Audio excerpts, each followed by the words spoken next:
welcome to this episode of Sailing Nikau. We are sailing, we've got 10-15 miles to go until we hit Dominica, something like that. And it's meant to be the most spectacular island in the Caribbean. 6 volcanoes or something, lush forests and rivers and waterfalls, and we're going to be taking you to all of them. The great thing is we're surrounded by yachts and we're surrounded by friends, and the awesome thing is the wind angle means that we're always in a race. You know what they say, if there's 2 boats sailing together, it's a race. Well, we're in a bit of a regatta right now. We've got about 7 boats all around us. We're ripping towards Dominica, and I've got to say, I think we've got the upper hand. Go Nikau.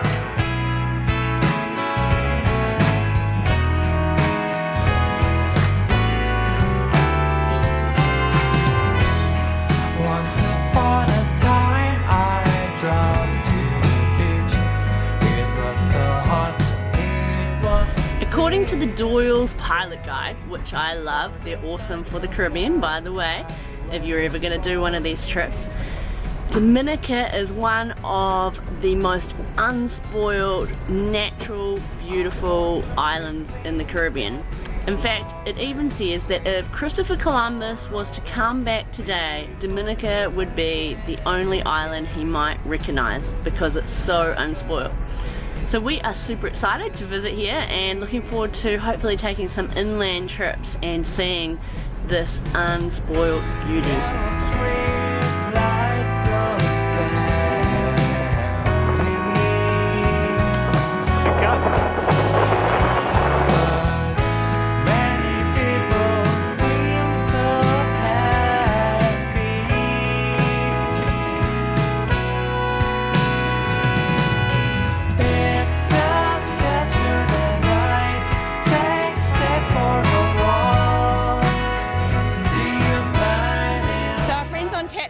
Made an arrangement with this guy Marcus in this little blue boat that we can have a mooring here in Rousseau for 35 EC a night. You've got to take moorings here because it's super deep and it's really hard to anchor, and that's pretty reasonable. That's about 15-ish New Zealand dollars, bit more, but that's not too bad considering this is a cool place.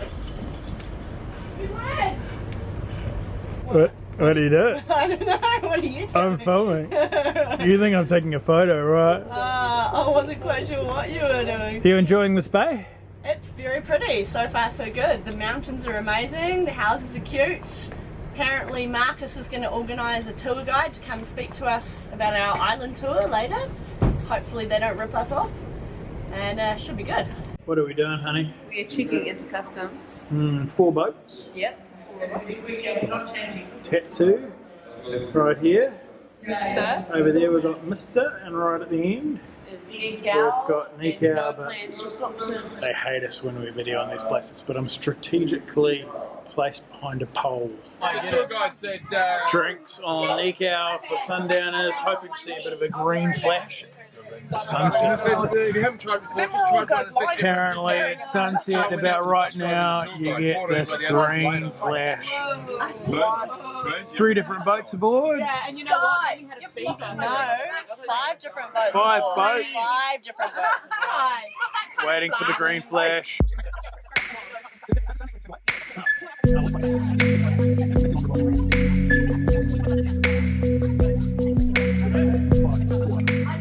Three, 2, 1, and we have a green flash. I saw it. No, I didn't see it. I didn't see it. I see it. So disappointing. Real disappointing. Walanthia. Australian boat with Americans With on Canadians? it. Yeah.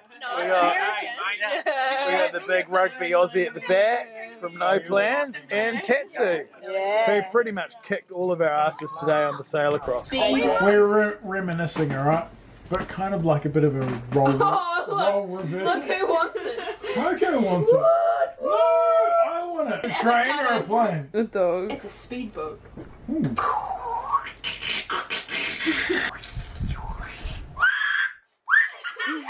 Don't jam it! Ah! No! You're psycho!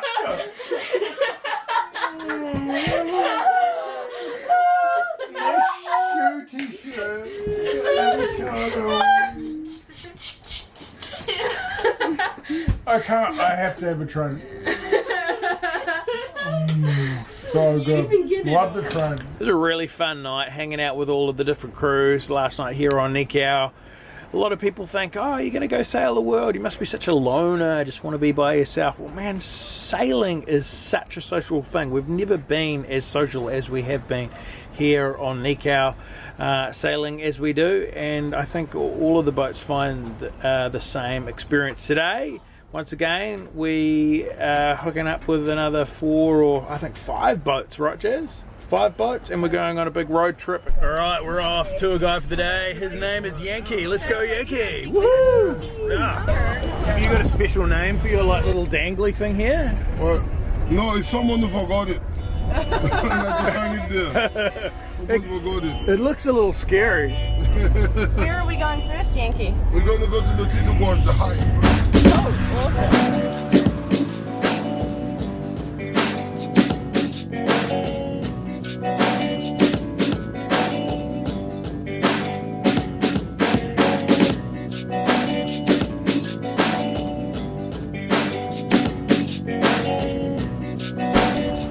First stop, little hike to waterfall.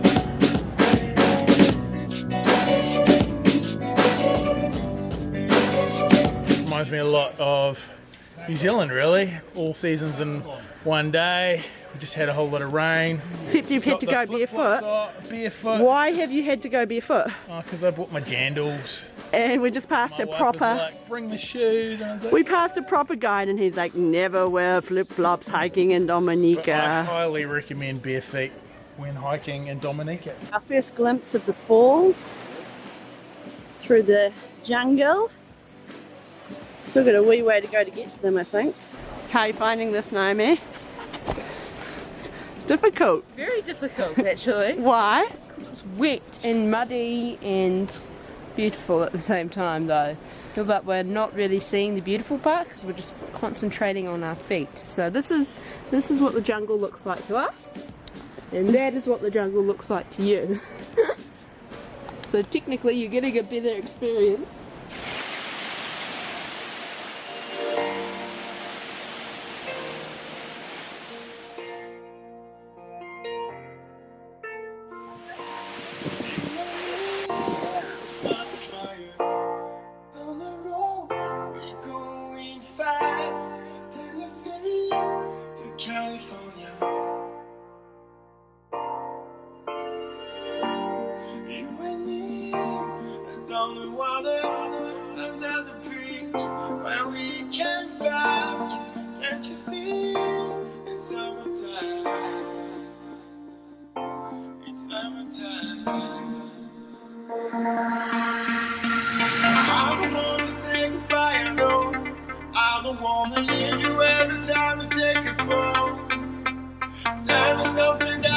It was a really cool stop at the waterfall. It was freezing cold. The force of that water beating on you is really, it's an experience.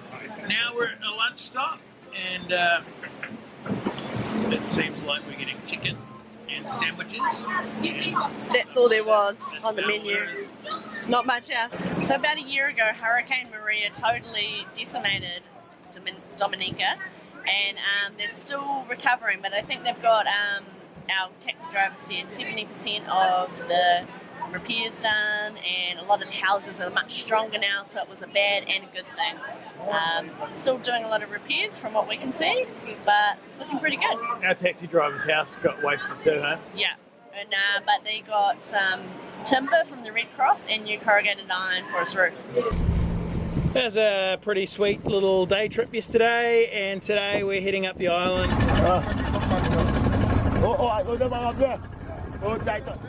River trip, going here up through the jungle to Indian see River. Tigers And the jungle bar. pythons and a jungle bar, of Yeah. course. Are they protected, or can you eat them? No, no one never eat. No one never eat. Blind is in the tree.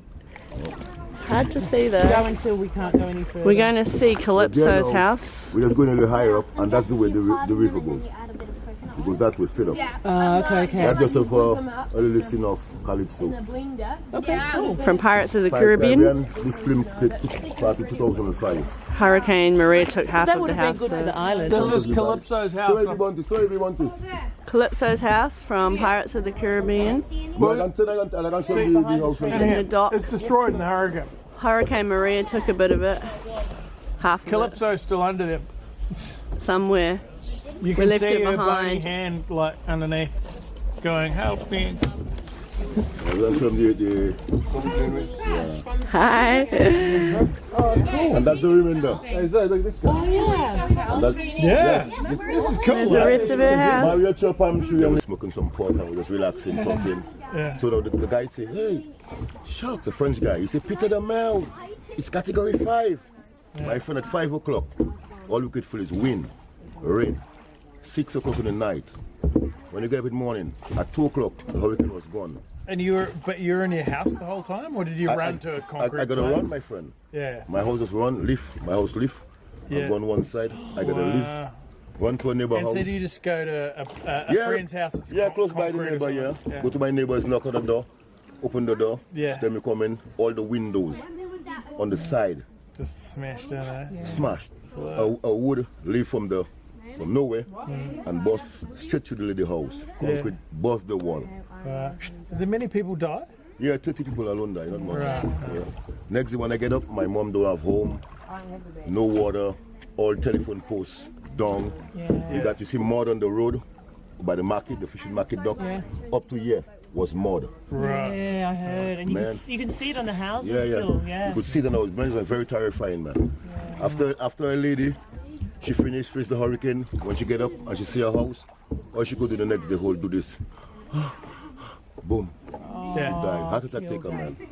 A young guy, he do all his work to build his house, and when he come the hurricane, he could say, man, what you do? Yeah. He just go in the shop, buy himself some poison. So that's the knock-on effect. It's not just people who die in the hurricane, it's everyone Everyone in the jungle. The jungle bar. Yeah, the real name is Indian is a bar.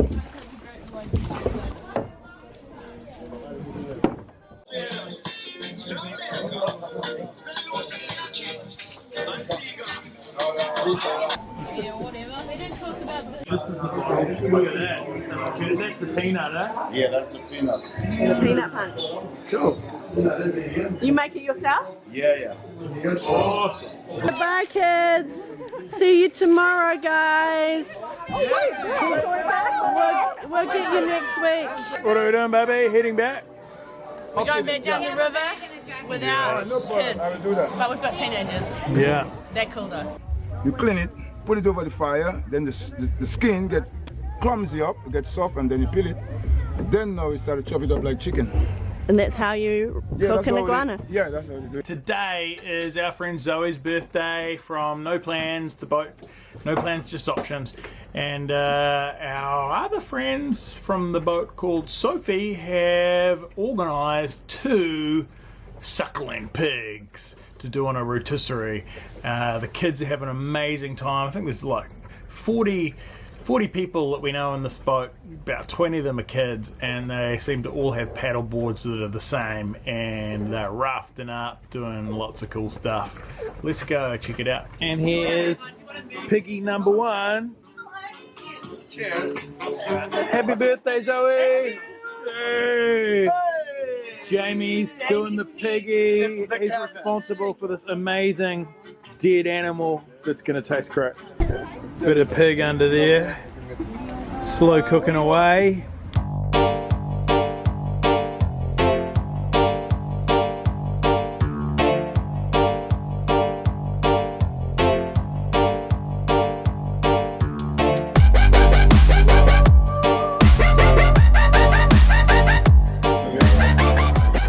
This little pavilion that Jamie hired for us is provided actually by this town for yachting, which is really cool. Very handy little spot. And they do barbecues once a week here. Oh, look at you guys. What are you putting on there? This is a lovely Caribbean spice sauce mix that Edison's sister created for us. It's also on the pigs that are cooking. You know, it's so much of a great pleasure to have you guys here. Usually we don't get a lot of the audience to come and do their own thing. Yeah. But it's still a pleasure to have them doing it and shows a little bit of a difference. Let us taste something different Yeah. from what we're giving them. Because you put on a barbecue every Because week. we put on a barbecue every week.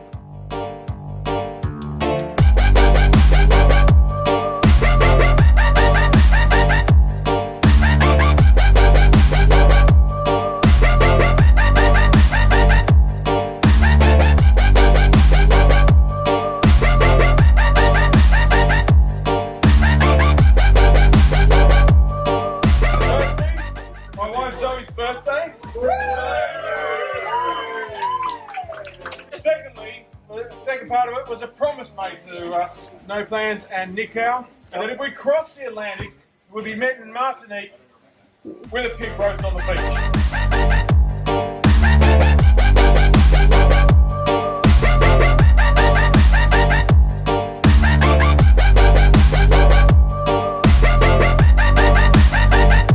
I hope you've enjoyed this episode of Sailing Nikau. We're on our way up to Ile de Saints and Guadalupe, maybe Antigua, Barbuda. Lots of fun things coming up in the future for Nikau. Hope you can journey there with us. Give us a thumbs up if you enjoyed the episode. Catch you guys.